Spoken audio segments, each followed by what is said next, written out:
Hi, my name is David Morrison. I'm a NASA space scientist, and I want to talk to you very briefly about Nibiru. I'm doing this because I received a note from a 12-year-old girl recently that said she wondered if the video I made 2 years ago was still valid, that she and her classmates were scared about Nibiru, and could I please explain, from a science point of view, why we know Nibiru is not real and is not a danger. You know, the simplest thing to say is just that there is no credible evidence whatever for the existence of Nibiru. There are no pictures, there's no tracking, there's no astronomical observations.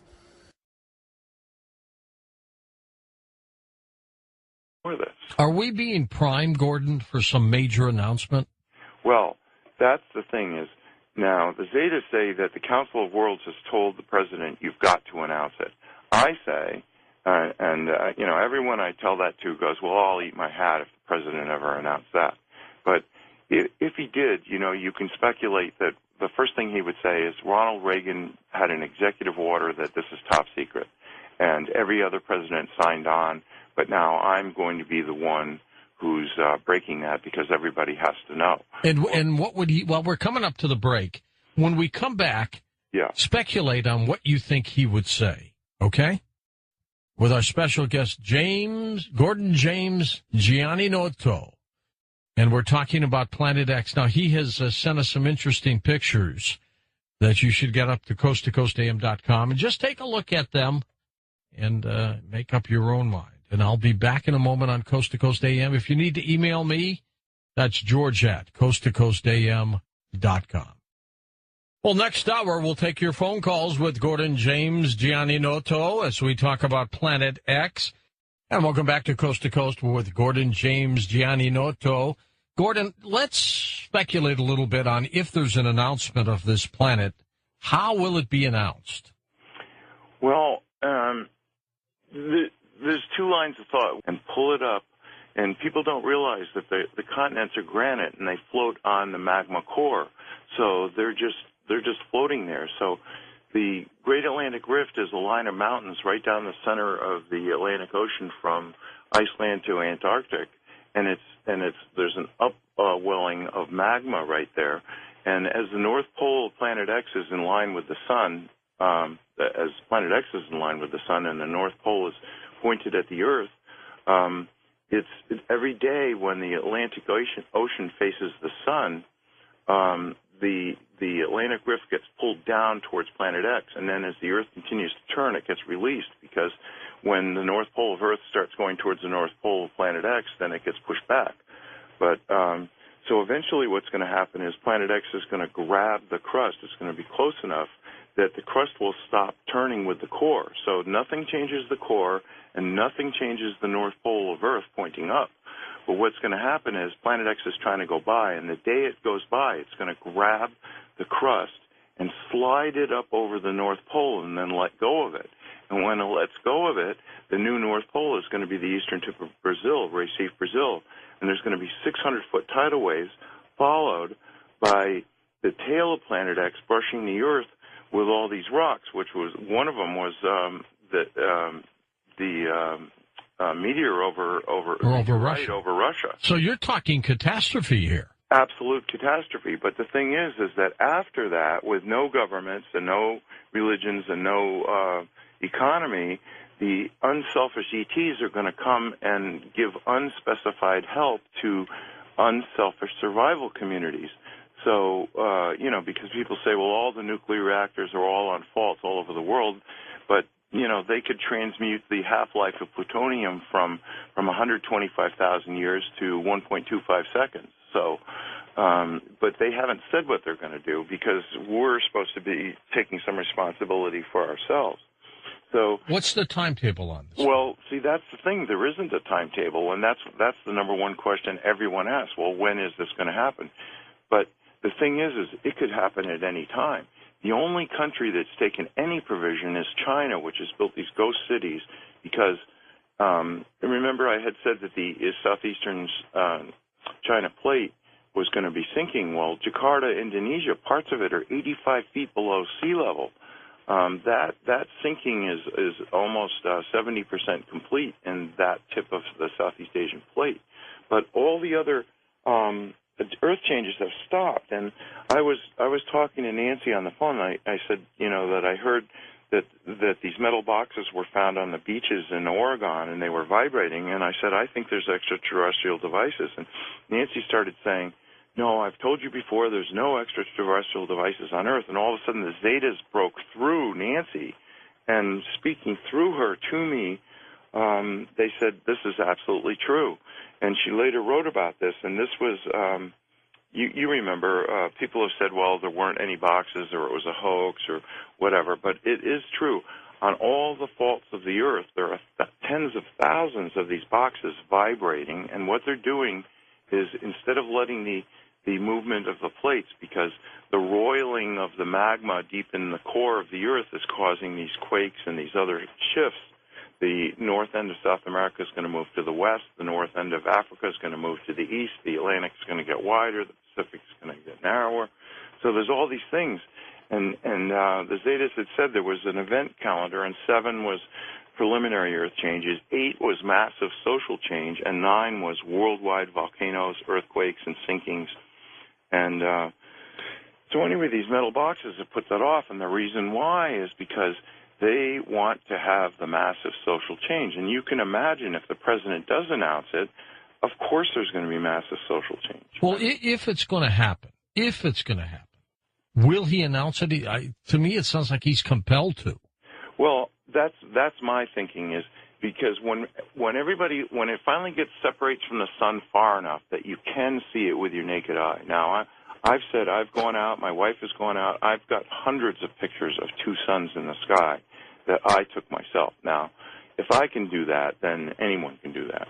And, so there it is. There's this bright glowing area. You're not looking at Planet X itself because it's in between the Earth and the sun. So it's like trying to photograph the new moon. You just can't do it. But it's got a 5 million mile long or 10 million mile long. It's really, it's a long tail, twin-stranded, stretching towards the Earth because of static electricity. So Planet X is not going anywhere. It's sitting there. And the clump of 4 planets, the dark twin, Venus, the Earth, and Planet X, are still rotating around the sun, but they're not moving in relation to each other. And the tail is stretched towards the Earth, so that rock that came down over Russia and the other ones that were seen over San Francisco and Cuba and Japan are all from the tail of planet rocks, and there's trillions of them. So this is going to be a big disaster. So when the president announces it, and I mean, I'm not sitting in his office privy to whatever they're deciding, but I can tell you this. They really don't want people he's not going to use the word Planet X because that's the term that the Zetas have used and that is on Zeta Talk is Planet X. That's panic time, right? So they don't want people to run to Google, do a search, and go, oh, look, there's a woman in Wisconsin who's been in telepathic contact with extraterrestrials, because that reveals 2 things. We're about to have giant disasters, and second of all, there are extraterrestrials who have been telling the truth since 1995. So they don't want to do that. So it's interesting that they started talking about it as Nibiru. So I was talking to Nancy, and she's starting to, every time she says Planet X, she goes AKA Nibiru or dash Nibiru or slash Nibiru, so that if anybody does a Google search on Nibiru, they're still going to come up with Zeta Talk. So he's going to say, look, Reagan signed an executive order making it top secret. Every president signed on, but I'm such a humanitarian that I'm telling you that there has been a planet between the Earth and the Sun for 9 years, and why not? I mean, if it separates from the Sun where every single person on Earth looks up and goes, oh my God, what's that? And the glowing area, the thing that's at the 5 o'clock position, is the tail, which is sort of transparent, translucent, whatever you want to say, because it's a cloud of dust or red iron oxide dust. It's lit by the sun, and you can see that from Earth. So that's what people are taking pictures of, is the tail of Planet X stretching towards the Earth. And you can't see Planet X itself, but one of these days, when it gets far enough from the sun, you are going to see it. And then at that day, George, don't you think everyone's going to go, the government couldn't tell us there's a plane? Sure, absolutely. No, and they're never going to believe another word the government ever says again for any reason. Not at all. All right, 6.8 billion people, Gordon, on the planet. How many people may perish? Probably 60% are going to die exactly at the moment of pole shift. And another 30% are going to die from disease and starvation and shock. I mean, what the president should be announcing and saying, listen, we've got to move away from the coastlines. I mean, imagine what a 600... And what's the timetable? Okay. Well, that's the thing is, like, there isn't a timetable. There's an event timetable, but the president has been trying to announce it since last September. So first they tried with the emergency broadcast system. That was all screwed up. That didn't work. And then, believe it or not, I mean, you think if you're president, you can just announce whatever the hell you want. And no, you can't, because there are people, the elite and the rich and the powerful, don't want you to stop going to your job. I mean, if they announced the whole truth, do you think anyone would show up for their job? Pilots, policemen, firemen, truck drivers? No, people would want to be with their friends and family. Right, and they'd all head for Wyoming and Montana and places like that, as far away from the coast as they can. The safe havens. Right, and so you can figure out where... Now, I live on a mountaintop in the middle of the Maine coast because Maine was held down by glaciers. And it's slowly rising, so once the crust comes free of the core, it's just going to pop up another 500 feet. So I'll be doing fine with a 600-foot tidal wave. But Florida, that's actually going to sink. The UK, that's going to sink. Japan is going to sink. So a lot of places, it isn't just a matter of a 600-foot tidal wave. And then, of course, all the ice in the whole world is in the wrong place, so that's going to melt. So the Zetas say the final sea level is going to be 700 feet above present. So the president isn't going to say what's going to happen. He's going to say there's a planet in between the Earth and the Sun, and now this is what I think, and speculation, because I'm not privy to the script here, but that he would turn it over to NASA, which would say, yes, there's a rogue planet, but we were prohibited by national security, but don't worry about it. Go back to sleep. If anything's going to happen, we'll tell you. And then maybe they turn it over to NOAA, which is saying, well, this huge Earth wobble is what's causing all this weather. They're never going to admit that global warming and climate change were a lie, because can you imagine the lawsuits? It would bring the whole world to a halt, because how many hundreds of billions of dollars have been spent on reducing fossil fuels? And, the thing is Planet X is roiling the magma, so the magma's circulating closer to the bottom of the crust, so the seafloors are warming, and the ice is melting from underneath. But the actual truth is the Arctic just had one of the coldest winters in years, and the amount of ice that formed this winter in the Arctic is unbelievable. Antarctica has been gaining ice. The top of the Himalayas and a lot of these glaciers are gaining ice. So this whole global warming thing, they're never going to use that phrase again. They would rather die than say global warming. So, I don't know how he's going to put it, but my opinion is he's got to announce it. And meanwhile, the government is doing all these strange things, like ordering 1.2 billion rounds of hollow point ammunition. They're going to arm these Social Security employees, and the National Weather Service employees are all going to be packing with hollow point bullets. I mean, come on, who thinks that that's normal? What are they expecting? And of course, there's going to be some people who are going to riot and steal and loot and God knows what. Well, things could be out of control. Right, they could be out of control. But yet, if they do announce it, then people will go, well, this is something that we're all facing together. Let's work together to save as many people as possible. But they've got to do it sooner than later. Now, I live on a mountaintop. I heat with wood. I've got an outhouse. I'm ready for no electricity and no fuel. I live in a forest. I've got wood all around me. So, my theory is if you're ready for pole shift today, then you're going to be ready for it whenever else you can. But if you notice, around the world, the economy has not been getting better, regardless of what they're saying. And people are realizing every day that everything they've worked for all their lives is coming to naught.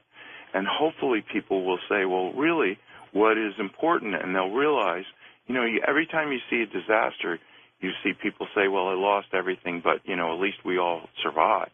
And, that's what's important. And people are going to start realizing, well, maybe people are more important than possessions. But this Earth wobble, I went out last July to take a picture of the full moon rising over the mountain in Maine where I live. And when I was in elementary school, we had a target range in the basement. So when I was in the third grade, we had lockers all the way down the hallway, and every guy in the third grade had his own .22 caliber rifle in an unlocked locker in the hallway, and we all had bullets in our pocket, and we couldn't wait till 3 o'clock to get out. That wouldn't happen anymore. No, and I grew up in the town next to Sandy Hook, so but there are people who've decided to be selfish and doing awful things, but the majority of everybody is very conscientious. Maine is second in the nation for guns per person and 49th in gun-related deaths per person. So, just because, so people are legitimately saying, well, wow, I got a feeling something's not right. And you see that show, Doomsday Preppers. Oh, sure, yeah. People are like, well, the economy isn't coming back. I was in Walmart the other day. They had 15 people in a 5-acre store. And I said to the cashier, I said, you can't even be paying your overhead with this. And she goes, oh, no, the economy's going to be coming back. Well, okay, fine. Yeah, they've been hit hard. That's what you say. But so I was out there taking pictures of the full moon, and I guess probably I learned to have a steady stance with my hands and a camera at an early age. I used to win NRA sharpshooter awards. And that was, starting in the third grade. So anyway, I shot 2 pictures, and the mosquitoes were biting me like crazy. So I wanted to get a good picture of the full moon, and so I shot a whole series of pictures, and then I ran inside to get out away from the mosquitoes. And when I was playing them back on my computer, I realized that in 2 consecutive pictures, I hadn't moved my hands at all. There's a table up on top of the mountain, and there's the full moon. And in the second picture, the moon is moved to the right, not up. Now, if you think about it, everything, the moon, the stars, the sun, all rise in the east, go up to the midheaven, and then set in the west. And here I got 2 pictures of the moon, and between the 2 pictures, the moon moves sideways. How'd that happen? Well, that was like, I think the ETs, like I said, I've been in contact with ETs my whole life, and I think they guided me to do that because that is one of the most remarkable pictures. Now, I've gone out and watched Sirius rising and Orion rising in the east, and then I go back 20 minutes later, and all of a sudden it's like 45 degrees further south, but it isn't any higher in the sky. Now, why would that be? That's because every single day, Planet X pulls the magnetic bar of the Great Atlantic Rift down towards it, and then as the Earth continues to shift and the Atlantic no longer faces the sun, then the North Pole, which doesn't like the North Pole of Planet X, pushes the North Pole of the Earth back. So you get these wobbles, and what you get is this gigantic loops in the jet stream. So normally the jet stream moves from west to east, but now if you notice these weather maps, and why wouldn't you with all these big storms? So everybody's more interested in the weather than ever because it's really can be life or death. And what you get is these giant arcs of cold air coming down from the Arctic, and 30 miles to the east, you've got this giant arc of tropical air coming up from the Caribbean, and you've got this clash of fronts that makes these gigantic storms. Look at Hurricane Sandy. And, if the government told the truth, they should say nobody should rebuild anywhere. But it's just like Katrina and New Orleans. People are saying, well, we're going to bring it back, and it's going to be so meaningful, and we're going to have Seaside Heights, New Jersey, ready for the tourist season. And, but the truth is nobody should be there now at all because this is right in the danger zone. They should be saying, well, we're going to move anyone that wants to go from the coast. And that's the interesting thing. The Zetas have said even when this is announced, probably only as much as 60%, but no more than that, are going to go, oh, my God, we've got to go to safety. And the rest are going to go, well, I really don't want to change anything, so I'm going to keep going to work. And if a tidal wave washes over me, then that's it. I'll just die. Well, okay, that's what this life is like. You're entitled to be a skeptic. You're entitled to be in denial, and you're entitled to die in it. But there's no reason for you to do that. Hold on for a second, Gordon. We're coming back for phone calls with you next on Coast to Coast AM. Indeed, indeed, and we're going to take your phone calls when we come right back on Coast to Coast AM. And welcome back to Coast. Gordon, are you saying then in our solar system we've got a dark twin to Earth, we've got a burned-out binary star, and we have Planet X? No, the binary star is quite a distance away. That's why it takes 3,657 years for Planet X to return. So it's something we've never seen because it's burned out, but it is a huge body, and that's where it started. And evidently, Planet X has been coming here at least 2 billion years. So, it wasn't that the Anunnaki were always there. They reached a point where they decided they wanted to powder the gold and put it in their atmosphere to keep the planet a little bit warmer. It's got giant hot magma in its core, and it's got water, which has the highest specific heat of any substance in the universe, so it holds heat. It takes longer to heat water than anything in the universe, and water holds heat longer than any. So, but they were getting cold, so that's where the whole quest for gold came from, is from that. And Richard Hoagland has said that, and he's a guest on your show quite often. Quite a bit. He said that Phobos is a spaceship because it's hollowed out and it's got chambers in it because they use ground-penetrating radar. But actually, Phobos is one giant gold nugget, and the Anunnaki, since they came back, have been mining it with robots. That's got to be worth something. Oh, my God. So, but, if anybody thinks I'm making this stuff up, I mean, go do a search in Wyoming. Dick Cheney tried to get the Wyoming legislature, and he only failed by a few votes, to buy a used aircraft carrier. Now, what in the hell would Wyoming use? There's no water there, is there? Well, that's the thing is, Edgar Cayce said that Omaha was going to be the greatest seaport in North America after pole shift.